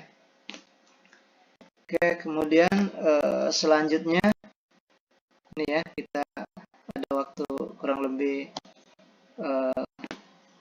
ya 15 menit ya, 15 menit lagi kita akan coba selesaikan, kemudian kita diskusi ya. Kita diskusi, menjawab soal diskusi yang sudah Bapak buat ya di LMS-nya. Nah, ini sekilas lagi Bapak, ini kayak tadi ya, penataan, kemudian penyimpanan alih media, pemberkasan ya. Ini sekilas saja, arsip aktif dilakukan terhadap pembuatan yang dibuat dan akan diterima gitu ya. Oke, ini bisa dibaca ya. Kemudian selanjutnya ini balik lagi pemeliharaan ya. Setelah pemeliharaan, nah ini identifikasi temu balik ya. Artinya kan ketika arsip sudah dicipta, kemudian sudah dibuat ya, disimpan. Nah, ini yang utama ini sebenarnya untuk memudahkan temu balik ya, baik dia manual maupun yang sudah elektronik ya. Walaupun sudah elektronik, misalnya layanan kita ya, layanan kita misalnya sudah elektronik ya, tapi karena temu baliknya susah ya untuk ditemukan, ya belum tentu ya. Kadang-kadang yang sifatnya digital juga, nah, kita anggap efektif dan tidak efektifnya tinggal dari kita ya. Kadang-kadang ada yang arsipnya dia manual tapi efektif ya. Begitu orang menanyakan satu buah naskah, satu buah arsip, nah langsung ditemukan. Artinya kan kita tinggal dari kemampuan SDM dari manusia. Oke. Ini ya, mungkin banyak beberapa cara kalau yang manual ya, bisa membuat tabel ya, penomoran dan lain-lain ya. Kemudian berkas-berkasnya dibuat ditanda ya, dikasih tanda sampul dan lain-lain, ini bisa dilihat ya. Nah, kemudian tadi penggunaan ya, pemeliharaan ya, ini yang terakhir ya, penggunaan arsipnya ya. Penggunaan ya artinya kan sudah temu balik arsip sudah kita temukan ya, tinggal nanti digunakan oleh pengguna ya, siapapun ya, lembaga ataupun organisasi. Nah, penggunaan arsip ini juga ya, kalau kita sekarang ya memang selalu ada organisasi yang mengevaluasi ya. Nah, makanya kalau kita ISO ya, ISO International Standard Operasi mungkin ya, ini ada, kalau manajemen rekod juga ada standar ISO-nya ya. Nah, ini ada tahun 2001 malah yang meliputi identifikasi izinnya ya, hak pengguna, kemudian identifikasi status aksesnya, kemudian identifikasi hak akses untuk masyarakat terhadap organisasi. Ya artinya kan ini lembaga untuk mengukur dari ketercapaian kegiatan di kantor. Ya ada ISO tentang record management ya. Artinya pembuatan bagaimana sistem merekod, membuat arsip, menggunakan dan memelihara di dalam satu lembaga. Nanti itu dinilai biasanya ya, ada sertifikatnya. Sama seperti di kampus-kampus juga kemarin ya, Bapak juga ikut yang ISO untuk di kampus ya, untuk bagaimana layanan kampus itu mulai dari penerimaan mahasiswa, kemudian aktivitas perkuliahan, kemudian juga penilaian dan lain-lain. Nah itu sudah ada tim standar yang bisa melakukan penilaian terhadap kita, maka nanti kita dianggap layak apa tidaknya organisasi ini ya untuk tetap bertahan ya, tetap berkembang. Nah kalau misalnya tidak layak, berarti kan harus kita ini lagi ya, harus kita uji lagi gitu kan, dan biasanya ada sertifikatnya. Baik, itu ya, itu beberapa hal yang kita sampai bersama ya terkait dengan bagaimana emergensi bencana, kemudian kemudian juga pemeliharaan dan penggunaan dari arsip aktif ini. Oke, baik, ini sebelum ini ada pertanyaan ya di diskusi ya. Coba ini kita juga ingin Bapak coba tanyakan, kemudian kita diskusikan bersama ya terkait dengan diskusi yang di pertemuan yang ke-7. Ini sudah Bapak buat di sini ya. Diskusi ke-7. Nah, ini ada jelaskan kondisi bagaimana ini berarti di 9 ini ya. Jelaskan kondisi bagaimana yang dianggap emergensi. Nah, ini kan tadi kita sudah bahas banyak ya. Nanti ada 2, satu lagi mengapa setiap berkas arsip harus dibuat salinannya. Ya, berarti kan arsip yang kita buat tadi pemeliharaan, kemudian kita buat kopian atau salinannya. Kenapa harus ada? Oke, ini belum kelihatan ya. Ini mungkin Bapak sharekan dulu ya. Jadi pertama adalah situasi emergensi ya. Tadi emergensi ini sudah kita bahas ya. Situasi emergensi mungkin kita lewatkan ya, kita jawab bahwa situasi yang memang yang tidak disengaja, tadi juga sudah Bapak tanyakan ya, beberapa tidak disengaja, kemudian tidak diduga ya, dan harus melakukan penanganan cepat ya, jadi penanganan yang cepat, yang sifatnya emergensi. Mungkin ini yang kedua saja yang harus kita bahas ya. Ini ada ini sedikit mengapa setiap berkas arsip harus dibuat salinannya. Ini jawabannya bisa secara umum ya, secara umum silakan nanti ini ya. Jadi Wahyu Dimas dan Aman Maulana sudah ini. Risa ya, Risa satu ini ya dari Risa ya. Risa, ada Risa? Baik, ini Bapak tanya, mungkin bisa aktif ya itunya videonya ya. Baik, tapi suara masih bisa ya? Oke, baik. Kenapa surat itu perlu dibuat salinannya ya? Perlu dibuat salinan gitu. Nah, gimana Risa? Kenapa arsip itu harus dibuat salinan atau kopian? Di kantor-kantor itu harus dibuat salinan atau kopiannya ya, yang apa gunanya atau manfaatnya? Menurut aku Pak, ini misalnya kita lagi kumpul kan, dikumpul nah kan kalau yang dikumpul itu kan hilang kayak gitu, jadi untung ada yang di kopi, jadi ada yang disalin ya sebagai cadangan ya. Ya cadangan kalau kita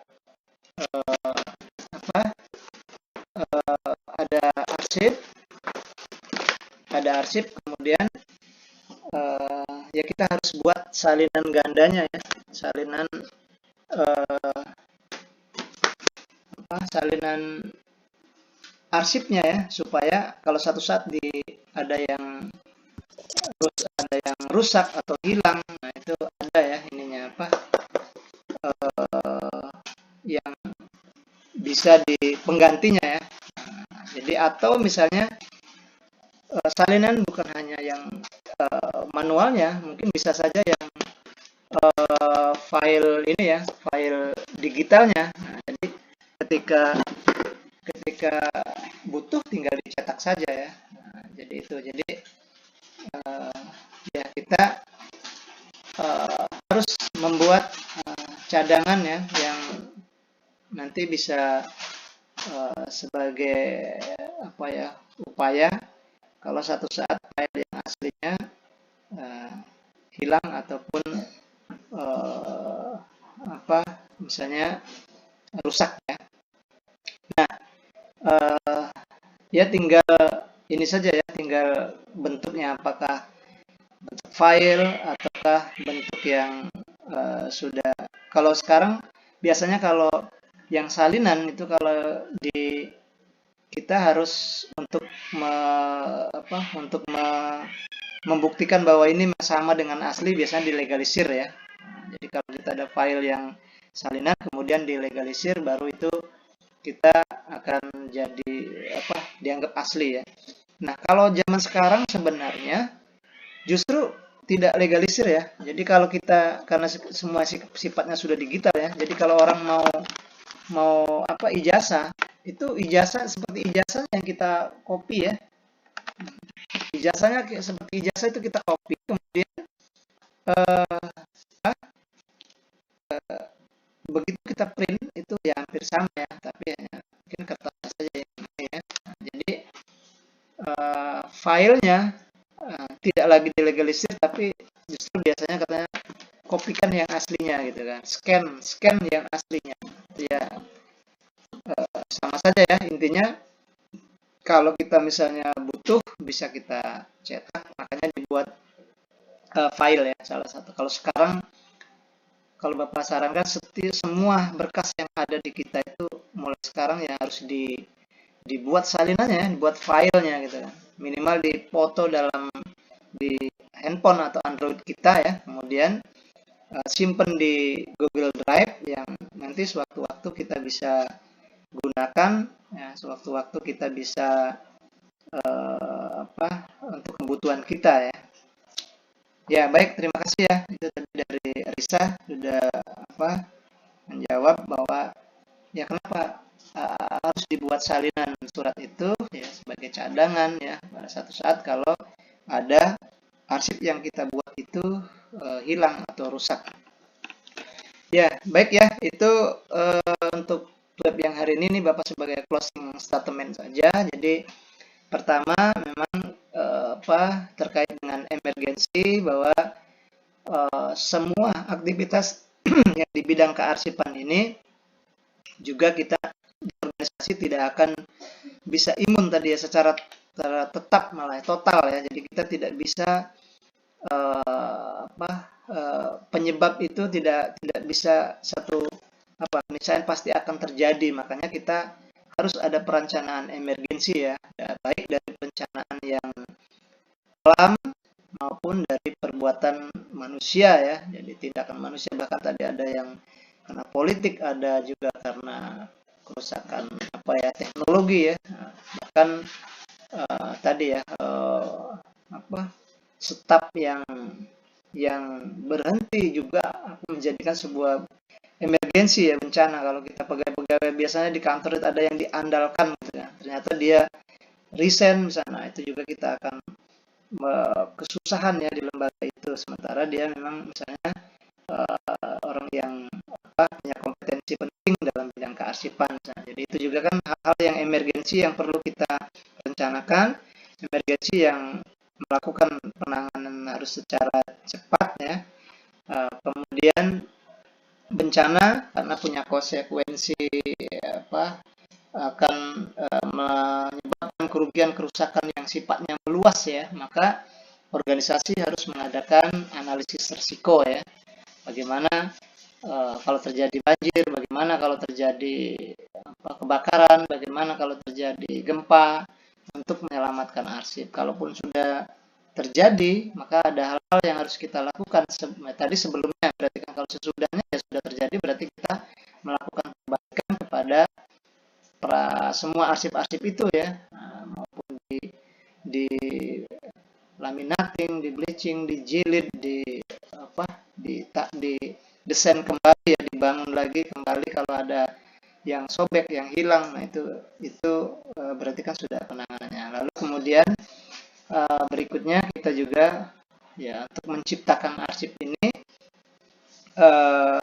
ya dicipta, kemudian dipelihara, pemeliharaannya ya, maintenance-nya. Kadang-kadang kita nih maintenance-nya yang ini ya, yang kalau mau mencapai membuatnya mungkin mudah ya, tapi begitu sudah jadi, nah itu maintenance-nya tadi, arsip-arsip kita sudah dibuat, sudah jadi, ternyata kita tidak bisa memeliharanya ya, ada rusak. Bahkan bukan hanya memelihara fisiknya saja ya, isinya juga bisa, harus kontennya ya, isinya. Kalau itu arsipnya tentang sejarah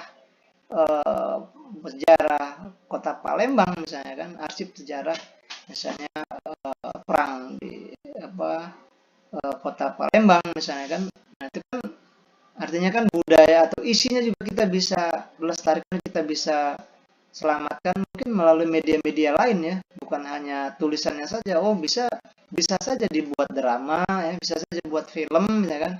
Jadi orang bisa menangkap arsipnya, isinya arsip itu, ternyata peristiwa misalnya pembangunan jembatan Ampera misalnya kan, ternyata ini zaman penjajahan misalnya kan, kan bisa kita bangun dengan model media lain, tetapi membangun isi dari arsip itu ya. Nah, kalaupun nanti arsipnya hilang, ternyata masuk dalam sejarah, dalam ingatan ya orang-orang Palembang, atau misalnya orang-orang ya di daerahnya masing-masing gitu ya, di Jogja, di Padang, apalagi di Padang ya, kita bisa orang itu membangun sebuah narasi, membangun sebuah deskripsi ya. Nah, bahkan dijadikan legenda akhirnya ya. Ada yang misalnya Malin Kundang, itu kan sebenarnya kan ya hasil dari imajinasi manusia. Begitu ada melihat media arsip berupa batu misalnya di pinggir pelabuhan misalnya kan, ya kita bisa bangun cerita, membangun sebuah arsip, sebuah isi dari makna dari itu ya, baik dalam bentuk kertas maupun dalam bentuk audio, video ya, film. Bahkan orang bisa mengingatkan satu peristiwa, satu kejadian itu bisa juga dengan lagu ya. Itu kan. Ya, kita dengar lagu Indonesia Raya itu, kita sudah mendengarkan bagaimana perjalanan bangsa Indonesia ya, bagaimana merdeka, ya, bersatu. Nah itu kan sama saja arsip ya. Jadi kita memeliharanya kadang-kadang yang maintenance-nya ini ya. Jadi ya itu tadi, terakhir maintenance, bisa juga kita mengkopinya ya, mensalinannya dalam bentuk media lain ya. Nah, itu ya. Ya, baik ya, untuk web yang ke-7 ini Mbak pikir sudah cukup ya, karena kita sudah lewat 7 menit dari jam 3 ya. Itu saja ya dari Aman Maulana. Ya, mungkin yang lain sudah ada yang sempat keluar masuk, itu mungkin sinyal dan lain-lain ya. Baik, Aman Maulana, kemudian silakan di screenshot ya, Risa, kemudian Wahyu ya, yang masih tersisa ya. Itu saja ya, kita akhiri tweet kita yang ke-7 ini, sama-sama membaca hamdalah. Ya. Alhamdulillahirrabbilalamin. Halo Aman Maulana. Halo Risa. Ya, kita sudah ya untuk pertemuan yang ke-7 ini kita tutup ya. Kurang lebihnya Bapak minta maaf ya. Kalau ada yang screenshot nanti tolong kirim di grup ya. Bapak akhiri wabillahi taufiq wal hidayah. Assalamualaikum warahmatullahi wabarakatuh.